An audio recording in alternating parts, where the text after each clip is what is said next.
আপনারা দেখতে পাচ্ছেন আমরা এখন দাঁড়িয়ে আছি রমনা পার্কে। রমনা পার্কে প্রচুর দর্শনার্থী, বিশেষ করে এই উইকেন্ডে এবং ঈদের ছুটিতে আমরা দেখতে পাচ্ছি একদম কানায় কানায় পূর্ণ রমনা পার্ক। এখানে ললনারা শাড়ি পরে এসেছে আপনারা দেখতে পাচ্ছেন, এবং বিভিন্ন শ্রেণী পেশার লোকজন বিনোদনের জন্য রমনা পার্কে এসেছে। রমনা পার্ক ঢাকার ফুসফুস বলা হয়। এদিকটা যদি আপনারা দেখেন হাউস বোট আছে এখানে, ভ্রমণার্থীরা এই হাউস বোটে সিরিয়াল দিয়ে টিকিট কেটে উঠছে বাচ্চাদের নিয়ে।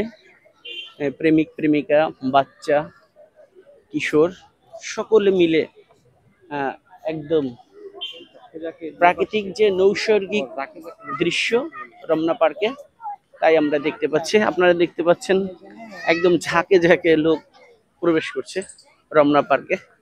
বৃষ্টি না হয় এই বিকেল বেলা একদম কানায় কানায় পরিপূর্ণ রমনা পার্ক।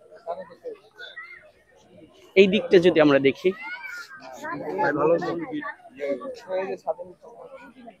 হ্যাঁ খুবই মৎস্য ভবনের এই গেট দিয়ে আমরা দেখতে পাচ্ছি প্রচুর লোক সমাগম হচ্ছে রমনা পার্কে, এবং ব্রিজ, এই ব্রিজের উপরে সব মিলিয়ে একদম আজকে ঈদের ছুটি এবং বন্ধের দিনে এই রমনা পার্ক কানায় কানায় পরিপূর্ণ।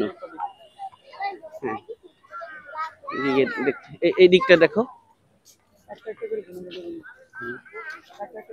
বেলি ফুল বিক্রি করছে একজন।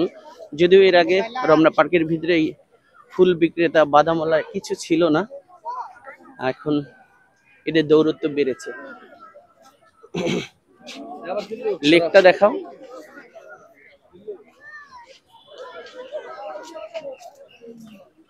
শুক্রবার একদম ঈদের ছুটি, এই উইকেন্ডে রমনা পার্ক একদম পরিপূর্ণ মানুষে, তিল ধারার ঠাঁই নেই রাস্তাঘাটে একদম। এদিকে একটু কথা বলি, কে কথা বলবে? একটু কথা বলি।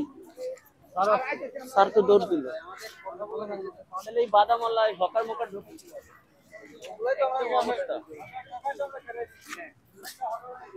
ঠিক আছে। ওই যে বেলি ফুল বাজতেছে আপনার সামনে।